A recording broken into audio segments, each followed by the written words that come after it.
I'm Kerry Rowett, and this is the Align and Attract podcast, helping you to create your version of an aligned business. Let's dive into today's episode. The Online Business Paradigm Shift series on the Align and Attract podcast, part 1.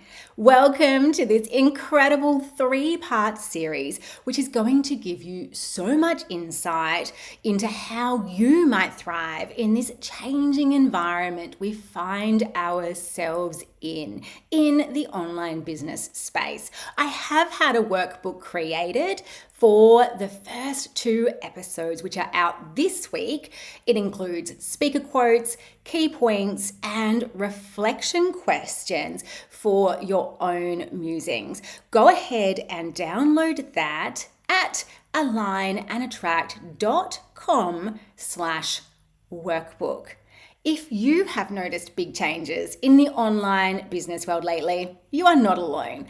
Lackluster launches, falling prices, messaging pivots, and big exits. So what is really going on? Behind the scenes, many entrepreneurs, coaches, and transformational leaders have been discussing how to adapt, evolve, and thrive in this ever-changing environment, how to respond to changing market perceptions and even falling demand. Some of the commonly accepted wisdom on growing a business online is out the window. Or is it? In an era where the creation of ideas and access to information is at an all-time high, I believe that we are uniquely positioned, you and I, to lead the charge towards innovation and transformation. Today, I bring you in on these normally closed door discussions and share the wisdom of some of the biggest minds in the transformational business world online. These conversations were catalyzed after I published episode 120 on the Align and Attract podcast.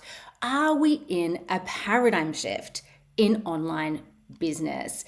And this goes beyond just market changes. I asked if there was a deeper shift taking place. I recommend you listen to that episode along with episodes 121 and 122 for the full context of these discussions that you're about to hear. And that's where I share more of my own observations. When episode 120 went live, it sparked a lot of discussion. And my client and friend Leonie Dawson suggested I invite some of our friends onto the podcast to talk about what they are also seeing and experiencing, what is working, and what advice they have for you as an online business owner. I put it out into a few group chats, and sure enough, so many were keen and amazingly available.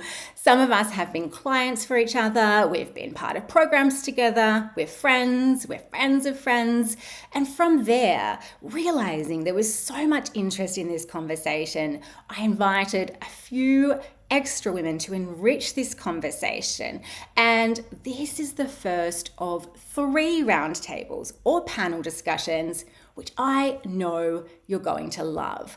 You're going to find the website links and Instagram handles for each guest in the show notes. And today you're going to be hearing from Leonie Dawson, online business mentor, Annie Gichuru, racial equality coach, Denise Duffield-Thomas, money mentor, coach, and author, Anita Siek, brand and copy strategist, Kate McKibbin, funnels expert, Tina Tower, coach to online course creators, and myself, Kerry Rowett, kinesiologist and Reiki master. I know that you're going to get so much out of these conversations. Be sure to download the workbook, which you can find at alignandattract.com/workbook, and let's dive in.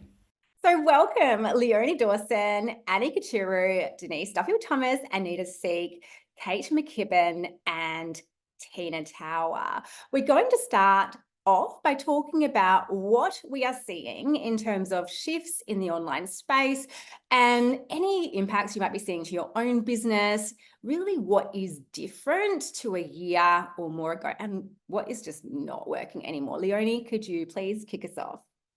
Sure. For me, last year was a different kettle of fish in that things were like just grooving along really nicely. And even in November, we had like one of our biggest launches that we've had ever, basically, which is super exciting. And then basically, it's been this calendar year that we've definitely noticed, firstly, a downturn in sales, and our last launches have definitely been like pretty massive flops. And it's like, oh, okay, righto, that's interesting. And I mean, part of it is I think I probably flubbed some of the messaging around it and didn't have the exact right offer. But it was really interesting to notice that, and definitely like there's some external factors at play, I think. Um, and what I'm definitely seeing with my clients as well is they're um, definitely seemed a lot of my people are small business owners and creatives, and they're definitely experiencing kind of like more stress, more financial stress, more uncertainty, and things just aren't working as well as they have previously. So the questions that they're asking me and the problems they're coming with is very different from like a year ago or 2 years ago or 4 years ago. So those are the big changes. Is like there's definitely like some uncertainty in those areas, and having to push harder to get similar or even lower results, basically. What about you, Kate? Yeah, definitely similar. I think this year, like for us, like for our business, we saw last year things where previously we'd been growing. Last year, we definitely sort of plateaued. And this year, I would say it's probably, been like a step or so back. Not hugely, because the thing for us, which we've seen the biggest dip in, is actually anything that's been live. So we're all about funnels. Our funnels have stayed fairly consistent, but any sort of live promotions, we've noticed quite a big difference, just even in getting people to care, I guess, and engage. Like lots of opens, lots of reads, lots of views on things, but people actually saying, yep, I'm going to dedicate some time to actually participating in something has been a lot trickier. And I think just the way that people are consuming things is quite different. The way that people people, particularly when you're in a market or a niche that is definitely what they would call a bloody ocean now, where, there's a lot more people in there now. I think the market is just like, we know what a webinar is. Like, we know what this is. We know how this works. Give us something new, give us something different. Either, I don't know whether it's just there's the skepticism, or there is maybe a bit of boredom with some of the tactics, but I'm definitely noticed that with that and clients as well. Although I don't put a caveat, because I am seeing some people whose launches are still killing it, but they tend to be either they've got a really super engaged like personal brand audience, or they've got a really specific niche. So they're not in one of the bigger, broader niches. Like we've got some like crazy cool niches in our, like one of our clients is women's confidence to women in Japan. Like so she teaches self-confidence to women in Japan, like so specific, and she's crushing it. But she doesn't have, that big surge of extra competitors, I think, that came post-COVID and stuff like that. So that's kind of, what we've seen. It's been changing. What about you, Denise? What have you been seeing? Well, I'm not as close, I think, to launching at the moment because I've pretty much taken the last year kind of a bit off. The thing that I did notice from definitely last year, though, is because of that cost of living, thing that people are really feeling that tightness, our default payments went up quite a bit. So anyone who's offering payment plans, you'll probably see that. But I guess the other side of that is more people are taking payment plans. So if you are offering that, that's probably a good thing at the moment if people really need to do that. The other thing that I'm seeing is, I've been in the online space for about 12 years, and a lot of the people that I started with are fairly similar age to me, and I guess a lot of us here are similar age. So I'm seeing a lot of women going through like perimenopause, menopause stuff, dealing with that sandwich generation stuff where we're dealing with kids, we're dealing with parents, and I just see, and I feel it myself, this feeling of like just tiredness and not wanting to go, okay, now's the time to like radically pivot or try these new ideas. It's kind of like people are trying to just do business as usual because we're all kind of a lot of us are going through this kind of physical change, which really impacts, your mental clarity, your energy, all of that kind of stuff. So I know I'm dealing with it, and I feel like I'm seeing that a lot in the people that I follow who are also similar age to me. Annie, I think you're next. Yeah, I have to agree with you, Denise. Burnout is a word that's come up a lot in 2024, and I feel like it's going to be the 2024 word. Like we had pivot back in 2020. Now it's burnout. And from a business owner perspective, seeing that happening more and more, I got to experience that. Not like it's a good thing, but I experienced that last year and had to slow down because I was moving at a pace at which was not sustainable. I'm probably the baby in the group in terms of how long I've been in business, 5 years now. And I was moving at the same pace as when I began, just running, and it just wasn't sustainable. And my body began to shut down. And so having different launches where I was launching thrice a year, now launching only twice, and seeing clients taking more of the longer payment plan. We had never offered 12 months payment plan, but seeing more than 50% taking that on. And also because 2020 was big in terms of people having that racial awakening of, being more anti-racist, just seeing that the market has now changed, and the people who are saying yes to this work are people who are absolutely intentional. It's not about educate me now, tell me what to do, what do I need to do to be ticking the boxes. These are people who are genuine. So again, quality over quantity. The people who are coming through are really genuine, and this is work that they really want to see baked into their business and their framework. Over to you, Tina. Yeah, I love that we're having this conversation because there is such an incredible shift. And I agree with Leonie, it's like this calendar year. We had our best launch ever in September last year, which, like what Kate said, doing something different. So we had Launch House where we rented out a house and we put all our members in it. And I think that like gave us a good blip because the launch that we just had, we launched last month and it was one of our worst. It was our second worst launch ever. So to follow it straight with that to that. And I think the difference, I was obviously reflecting on it when we have a flop launch, we go like, why, what's happening here? How's this doing? And we have 200 members inside Her Empire Builder, my membership. So all course creators, and they're all launching all the time. We've had 2 people this year have their best launch ever. That's it. 2. And so I'm like, okay, the market is in a funky place. And my theory behind it is COVID. I mean, we all know a lot of us were selling before COVID. COVID was like, you could sell anything in COVID. It went boom, and we could just run launches and everyone was bored and everyone was wanting hope and optimism and buying everything. And so I think we had all these people coming into the market.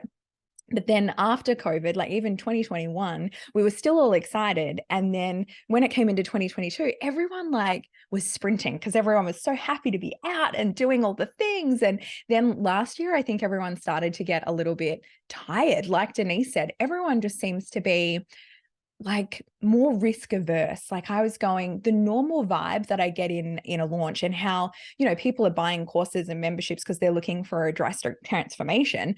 And to do that, you've got to be optimistic. You've got to be hopeful. You've got to be like, I'm willing to like put it on the line and do something I've never done before. And my general consensus from having so many conversations in our recent launch was people are not quite despondent, but over it, like just going, actually, now's not my time. I just want to hold. And I think that has a lot to do with the scariness in the economy, the world history that's being made at the moment in terms of all the violence happening and all the media that we're surrounded with. It feels a bit icky. And so because we have that and so many people in the market that thought when they came in COVID, that was normal, but really COVID, it's like starting to normalize now. So I don't necessarily think we're back down. I think we're like normal. It's now not so easy. And COVID brought in like a whole heap of people that we're sold this dream that we should just like run a couple of webinars, put a few social media things on, and we're going to be rich. And of course, we know that that is not the reality. And so now we're filled with this crowded market of people that wouldn't necessarily, I mean, I know like a lot of us have been in business a really long time. It's my 20 years this year. And even 10 years ago, like the people that were becoming entrepreneurs were like very entrepreneurial, whereas the barriers to entry in that became so low that it's like, you know what, I think I might want to try this business thing. And so the market is swamped with a whole lot of people that maybe shouldn't be entrepreneurs. And I think we're starting to see the tail end of that. Neets, you're launching right now. Are you? I am in the thick of the launch.com right it. now. Are you feeling the same? How's it going for you? It has been an interest. I'm in the thick of it at the very beginning. It's day 2.5, 3 at the moment. It's been interesting. And I agree with I love that we're having this conversation. And I agree with what you've mentioned, Tina, because I feel like 2020, it's very easy for us to get into business. But I think after the influx of that, now people are like, oh crap, I need to probably get my messaging right, or I probably need to get the strategy right. And then it's that scramble and overwhelm of where I even begin. I think what I'm seeing at the moment, it's interesting with this launch, we run ads each year. And one thing that has not worked for us this year is ads. We're pouring money on ads, and we've shifted our ad strategy already 3 times in the last week alone. So we were running one towards direct retargeting, all the usual things. And it was like 5 days of donuts, which doesn't really happen for us. Noting Easter, maybe that wasn't the best idea. So what's been interesting though, we shifted pretty quickly, and then we popped the paid challenge that we had. So we have a paid challenge before them joining our main course. That worked like a wonder. And the reason why that worked was because there was a tripwire that gave them $10 off if they acted within around 20 minutes. And I think that really speaks to right now, we are tight on our purse strings. We are tight in terms of time. I think back, a couple of years ago, you value stack the thing. It's like a freaking hamburger when you're on the course page and you're like, oh my gosh, so much value. Now it's like overwhelm. It's almost like you don't want to overwhelm people anymore. Like value stacking ain't a thing. Like you don't want to also, like you want to delight people, but it's almost like that could also be a big objection for someone when they're like, wow, there is a lot. I cannot fathom how I can fit this in. So it's been, I'm only day 3 of launch at the moment. So far, there's been a lot more work behind the scenes involved, is what I have to say. A lot of tweaking, pivoting, changing. And I think I'm really grateful. I've got an incredible team who's helping me with a lot of things as well, but definitely a lot more things getting changed, pulled for this launch compared to something from last year. Yeah. Beautiful, ladies. Thank you so much for sharing all of your insights here. And what I'm really hearing, it's like these shifts in buyer behavior, the economy, obviously, everyone's just so aware of that. And people just not being as optimistic is something I'm really picking up on here as well. And just that change coming out of COVID. So what COVID was, and then coming out of COVID and how people are feeling right now. Obviously, the shifts in launching, that's quite widespread, even though there are some people who are definitely still smashing their launches. I'm definitely seeing this, but overall, there is a decided shift and people just being more risk averse, and there's maturation and crowding in the market. So let's now move into what is actually working. So what have you already been doing to evolve your business in response to these changes that you have been seeing? Some of you started to touch on this already. Obviously, there is just so much agility that is required, and responsiveness and listening and really paying attention to your clients and what it is that they need. This is definitely what I am seeing as well. But what you are seeing to create results now. So Tina, could you please kick us off? Yeah. So, I mean, there's still tons working, which is great. But like Anita just said, I think it's more work than what it was. There was a lot of our launch process that was not set and forget, but there was a stage like 2022 that I got a little cocky in going, oh my gosh, like we could just like put all this out, batch it all in there, and it's just going to ride. Like, this is amazing. That is definitely not the case now. So with our recent launch, like, it's always the personal connection. And I go, don't think it matters how big that we get. It's still that personal connection that matters. So I remember hearing Denise tell this story, like, I don't know, a year ago or 2 years ago, that you sat down and like batched all the personal videos to everyone and sent them to everybody with the name Lauren and with all the familiar. Anyway, I haven't quite figured out how to do it en masse like that. We do individual Bonjoro videos, and they converted massively with our last launch in just going. So one of the things we did was every time somebody clicked open an email, it would tag them with like the hot list. And so then we group and filter all of our tags together to go, anyone who's been through previous launches and not bought before, anyone who's attended free trainings, anyone who's attended webinars. And then we grouped them in like the most tags to the least tags, so that I would start at the top of the hot list and like personalize everyone. Like, you came to this training, you came to this webinar, like showing people that we actually see them, that it's not all automated. And so many people commented on that. And our open rate was 100% and our reply rate was 37%. So there was nothing else that really worked the same. I mean, it's a bum, because once you get to like 200 videos, you're going, what even is my name? Did I even get that right? That's really hard. But in saying that, so I found a lot of things that were working well were personalization over automation, but also the other thing that worked beautifully was ManyChat automations. So being able to make it easy and quick for people to be in that funnel. And you could, like, if I don't know how many people have played with the ManyChat funnels, but they're a work of art when they're done right, like how you can bounce people into the next bit and into the next bit. And it just enabled us to have a lot more conversations with people that were better quality, because we could kind of semi-survey them along the way in doing that as well. So that worked really well. We also, like, our longer challenge worked well. So having a 4-day challenge leading in, like Kate said, like the show up rates and that sort of thing, like getting people there were a lot harder than previously. So one thing that we did last launch, like in 2023, we started doing disappearing bonuses on challenge days, which when I first started to do that, I was going, this feels like so gamified and a little bit gimmicky, and going like, day 1, you've got 5 bonuses, then 4, then 3, then 2, then 1, and like it disappears every day, but it works like a boss. So the way we used to come in was everyone would get like this massive chunk, like 40 to 50% on day 1 of early bird, and then it'd kind of trickle in, and then the other 40% on closing day. And so it's just like spaced it a bit more and given people more incentive to come through that needed to think about it a little bit longer. And I have found that now with our waitlist period, like they're the ones that are buying the most, because it's people that have been a bit more nurtured and not just buying the hype and excitement. You know, like our launches are a show that it's so exciting. And I think people have become more immune to the show of that. So yeah, I'm finding that a lot of the personal is working really well, and partnerships is my other thing, is instead of going to everybody individually, in partnering and collaborating with other friends in the industry is working beautifully as well.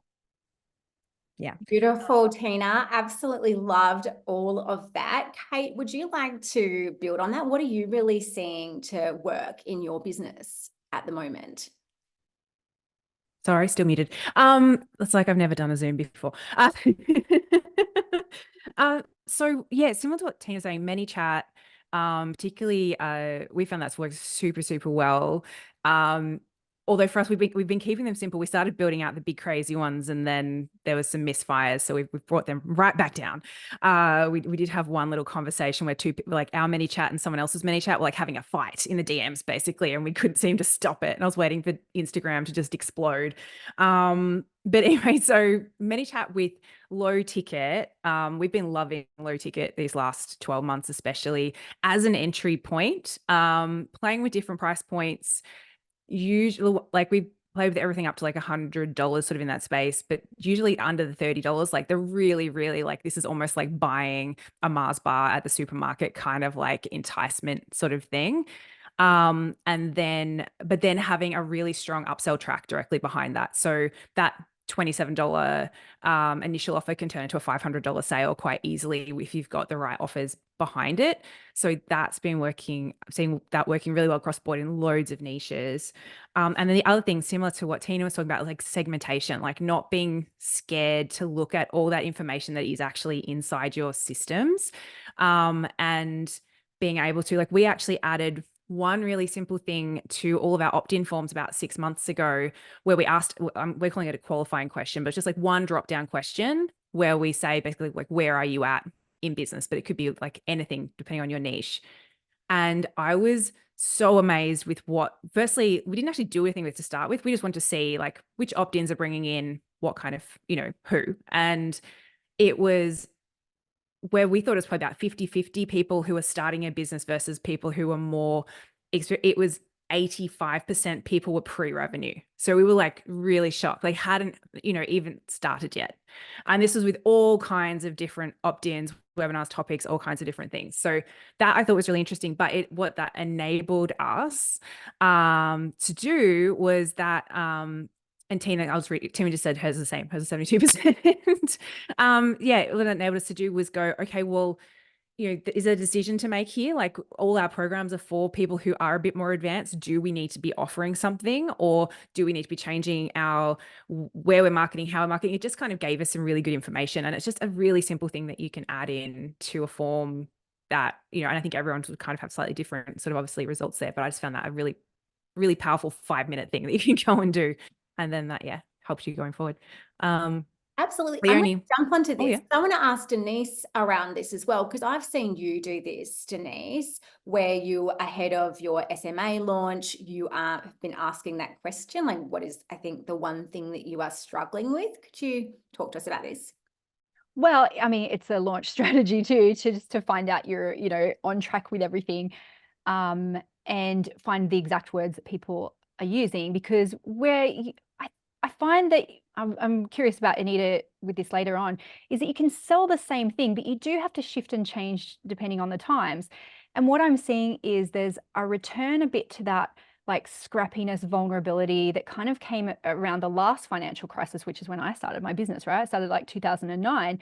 And people don't necessarily want to see the shiny, anything too glamorous, because it doesn't feel relatable. And any time that I share vulnerability, when I see other people do it, you see people going, me too, because they want to like feel like, okay, everyone else is feeling this as well. And I think that's a really great opportunity for new people in business, because you can come at it with that, like that vulnerability and that beginner's mindset that I know I had in the beginning, where I was totally happy to kind of be warts and all. And I think you get to a point where it's like too professional. Tina, you probably are like this as well, where we love doing the video production and it just becomes this whole big machine. And it's hard sometimes to pivot from that, because there's so many people, involved in my launches that I wouldn't be able to do hardly any of it myself. And so what we're doing is, especially over the next year, is kind of stripping back the business a little bit so I can bring more of that in, and even bring that little scrappiness and optimism that I felt at the start of my business, even though it was like the worst time to start a business on paper. And I recently went into my Gmail and I looked at my earliest messages, that like newsletters that I was on, and I was reading all of these newsletters going, they're saying the same stuff that any of us are talking about now in business. But I remembered that hope and optimism I felt at that time, where I was like, wow, so much is possible. But I was like scrappy and doing it myself, and I didn't have very many expenses. So I didn't really, I was just happy to experiment and play. And that's where personally I want to get back to, just that scrappy creativity, give it a go. But I have to actually unwind a lot of things to do that, if that makes sense. But that's why I was curious about Anita, about that languaging. Is it doesn't seem like, oh, look at what I've done, you can do it too, is kind of the thing that people want to hear at the moment. Yes. Do you want to jump onto that, Anita? Like, what are you seeing to be working? I know I'm biased because I love words and I love language. But I do truly believe, like to echo what you said, Denise, like I truly believe our ability to tweak or shift your messaging or your language is going to be the fastest, most efficient way for you to drive sales right now. And it could be as simple as even what you mentioned, Denise. Like a lot of the time, what I do is literally when I'm in the middle of a launch at the moment. So when we get objections, when we get people being like, oh, we can't because of X or this because of Y, or we then start to ask questions as to, hey, why did you join Word for Your Words? They give us the one-liner, and we can literally use that one-liner now with all of our, like, I can literally tweak our emails, which I'll be doing this afternoon as well, which we're going to be tweaking our emails with their language, literally to make it so it's hot as to what they really care about. So we've got students joining us at the moment who are literally giving us intel and data as to why they are joining us. That is hot info that's working for them right now. And I think if I was to share like the key things that I feel like is working, it's the messaging. And when I say messaging, I feel like sometimes people get a bit confused. Is messaging copy? Is messaging like messaging? I feel like is like the why this, the why now, the why you. If you can articulate that, the copy is noting why this, how are you going to best communicate that?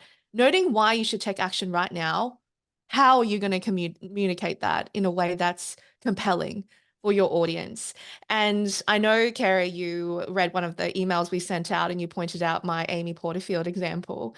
But a prime example is with Amy P. Like back 2-3 years ago, she was launching her email list course and her messaging was all around, oh, are you frustrated about how you've tried all the things, but it's not working?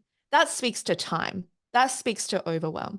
Whereas her most recent messaging, she's launching the same thing again, but her most recent messaging is all around how she took 30 minutes to write one email and it generated her $17,000. That is about ROI. So people now care not just about, I feel overwhelmed, I have no time. For her audience, they care about money. They care about, well, what is the ROI if I do this thing? So yeah, I feel like people are definitely still spending, but we are spending, and that includes me as a consumer, we're spending where we feel most seen and heard and understood. And this is where, even with what you said, Tina, and what you said, Denise, like it's sometimes the things that is not automated. Like it's the manual human to human connection. It's the thing that you send that voice note. Like I recently sent a voice note to a few of our challenges and a few of them ended up joining because they were like, oh, I felt like I could talk to you. I felt like you're a real person and that you care, and that you can't really automate human connection, So the only other thing I would probably just add, which has been working well for us, is data and analytics. And I geek out over this with each launch. So I have a spreadsheet of our students, but then I also get my team to input how they joined our world and give me as much info as possible. So I can see what purchases they've made. I've seen what lead magnet they've joined us through. And then there's always a theme. There is one hero lead magnet that we then go ham on. Then there is a few products that they always just buy. So then I send them a specific email, the students who have purchased other things, an offer to join the course. But you won't know that if you don't look at the existing data that's in front of you. So that has worked well for us too, just looking at existing data, existing analytics to then make better informed decisions. Yeah. Incredible. Thank you so much, Anita. Leonie, what are you seeing to be working? For me, I run a low-cost membership where I give people access to all my stuff, basically, at a really low price point. And I feel really grateful that I'm in that because it's in some ways it's a little bit more kind of recession resistant in that it's such a small price, it's such a small investment, and it's also going to give them a good return on investment. But then I also have to combat, like what Anita shared, is that people can look at my stuff and feel really overwhelmed because basically you get the Netflix of like courses and workshops. You're like, oh God, do I have to use them all? And it's like, no, just use the stuff that's actually helpful. So, having the recurring membership has been a real blessing. And we have noticed like the retention rate did dip. So we were at 98% retention rate, which is just ridiculous and unheard of. And now we're down this calendar year to about 85%, which is still enormously high. It's just not what we usually are at. And so looking at ways like, okay, how can I actually really focus on serving our current clients as well, finding out where they're at in their businesses, how I can help them, and producing more stuff that's going to help them get through that. So, for example, we found that a lot of people have a lot of programs already, and it's actually just taking the time to do the things. So we have like a virtual co-working room now and building in more of that. Okay, let's actually get this thing done. And I know like our friend Lizzie Goddard, she does like get it done weeks for her programs now with an incentive for them to actually put it in place that week, which I think is enormously useful. I think for me as well, really useful to not doom scroll on news and the economy and where everything's going bad and all the violence and political unrest and wars and all of those things. I have to recognize that biologically we're not built for 24/7 access to that kind of information. Of course, it's incredibly important to be an informed citizen and to do better. However, if I am consuming that amount of information, it will turn into like debilitating anxiety and helplessness. And that actually doesn't help anyone. Me suffering does not help somebody suffering across the planet. What I know is in my wheelhouse is one, I can look after myself and I can look after my family and I can look after our community. If I can create excess abundance, then I'm able to donate into those places that need it. On some things I feel called to speaking about, but usually that's going to take me a lot of time to digest information and it's not going to be like rapid fire.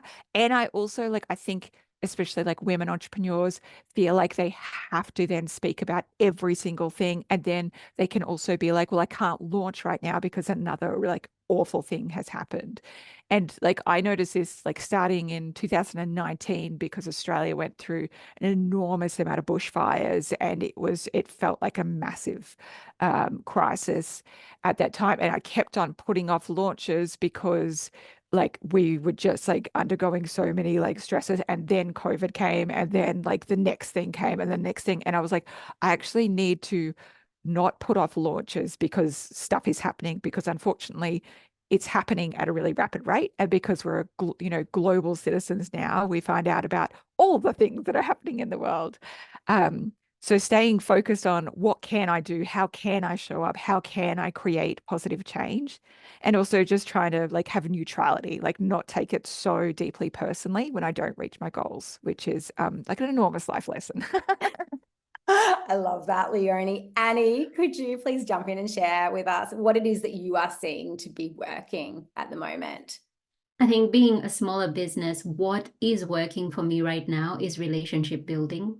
And it's been one of the things that has really propelled my business in terms of word of mouth. A lot of people coming through my racial equity program, which is priced around $1,500, and building those relationships outside of launch is what has seen me have launches that have gotten better and better. And one thing that's really working well at the moment, which we began in September last launch, is allowing people access to the program before we start the live round. I'm very much attached to still showing up and coaching and being in that space. But what happens between the 6 months when we're not launching? And so giving them access to pre-work where they pay in advance and a small deposit, but then when we start, then payments again recommence. We have found that that is working really, really well.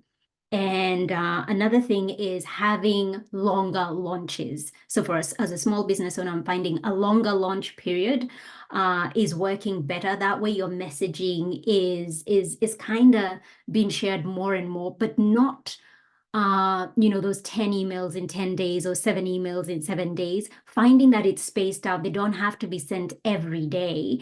And I have found that that feels so much better for me as somebody who is, I'm an introvert and I'm not in your face. And the kind of subject matter that I'm talking about is really, it makes a lot of people uncomfortable. And so how can I share this information? How can I share it with compassion, which has been a lot of the basis of this work, where people feel like they're not being called out or being made to feel guilty or shamed, but they're being made to feel like this is work that I absolutely need to take, because inclusion is part and parcel of how we do life and business.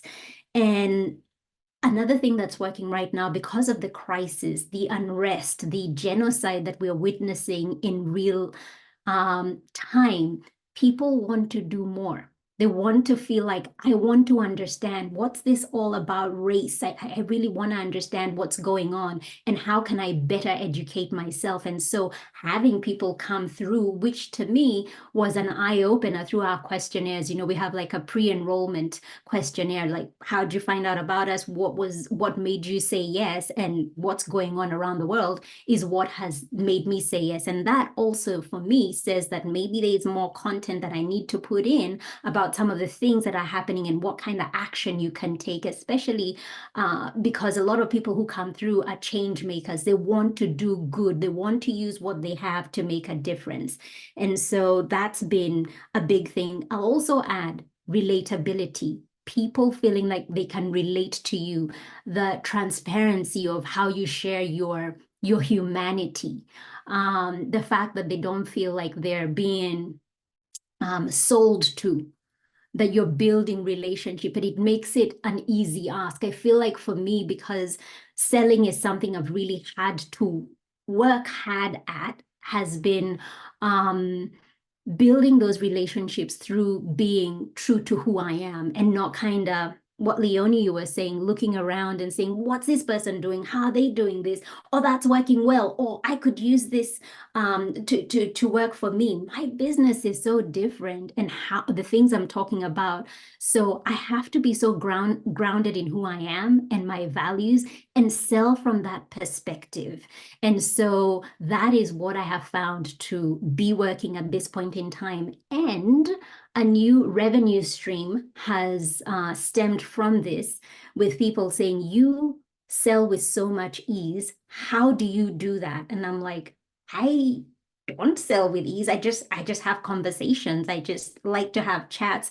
I do a lot of Bonjoro videos as well, sending those personalized videos to build relationship. Again, being a smaller business, when people purchase those little lower ticket items, a masterclass here and there, I'm able to send a really personalized message and say, if there's something that you don't understand, I know that racial equity work can be really confronting. Please slide into my DMs. Let me know how I can help you further. And that gets them by surprise. They're like, I've never bought a product where somebody has actually gotten on a video and thanked me. So really capitalizing to my strengths, and this new revenue stream being one of one-on-one business coaching for those who are new to life coaching. So my background is in being a coach, life coaching, and trained and qualified in that. So they're wondering, how can I do that? How can I sell with ease? And just helping them understand that. So that's something that, through a lot of questions, has kind of allowed me to add that revenue stream.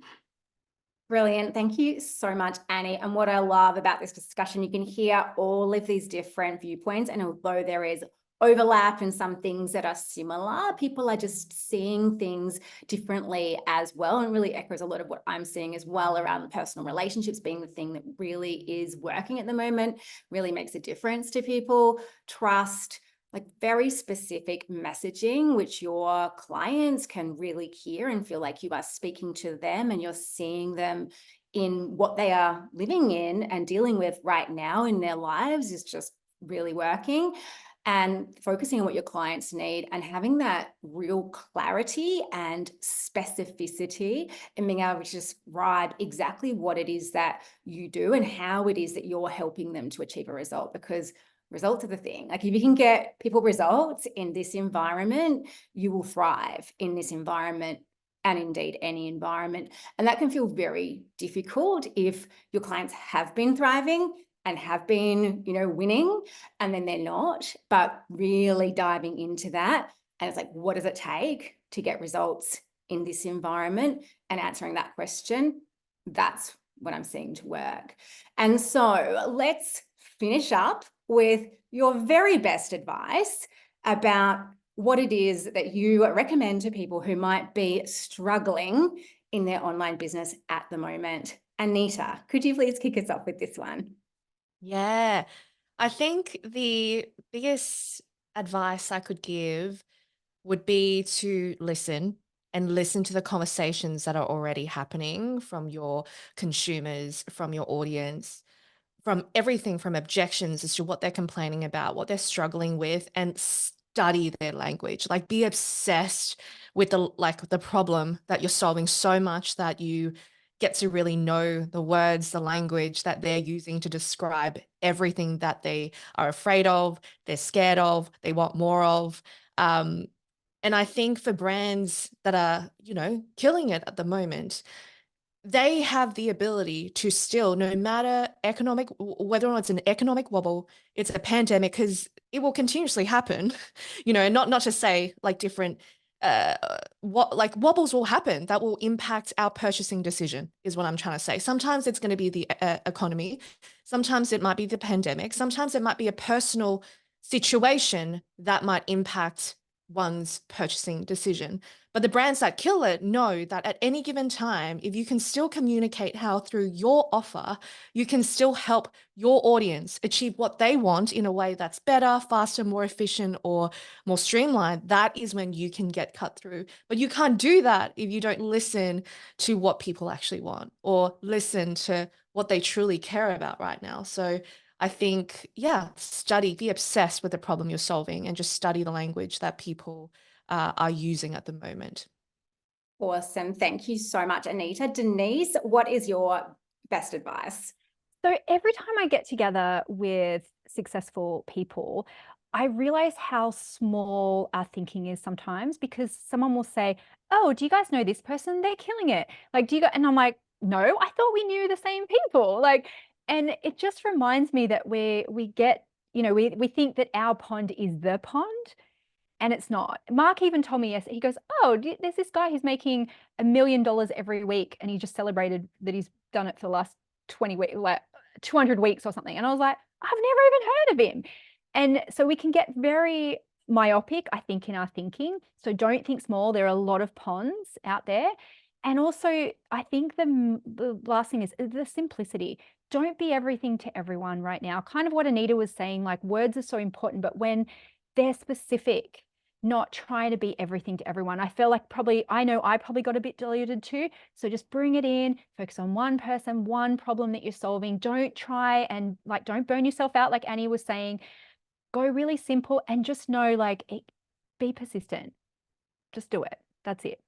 Yeah, so brilliant. Thank you so much, Denise. Tina, your best advice, please. Best advice is to stay. Is probably the best advice. I mean, I've seen so many ups and downs along the business climate and the way that it does. And there's always people, I mean, if you look at business stats, how many people make it past 3 years, it's something like 10% or something very, very tiny.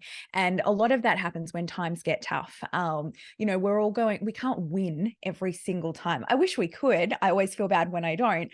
But if we have a launch that falls below our expectations, or sales fall below our expectations, or we're losing more clients than what we expected, this too shall pass. It's a period of time that's going in there.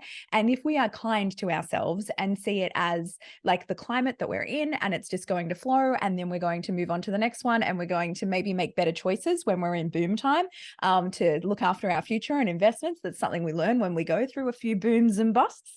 But if we can do that, then you don't take it so personally. You're not like, I'm a loser. I just had this launch that didn't work well, and now I must hang my head in shame and quit and never show myself again, which happens to people all the time. And we lose really, really good people. So I think my advice is to stay. The people that still in these times serve the pants off your community and adapt. And like Anita was saying, listen to what people need. And if that is more personal touch, or you need to introduce like another Q&A or something to be able to actually help and move people that serve their community and stay in the game, when it inevitably goes boomtown again, will be right there ready to take advantage of it. So like everything, this too shall pass.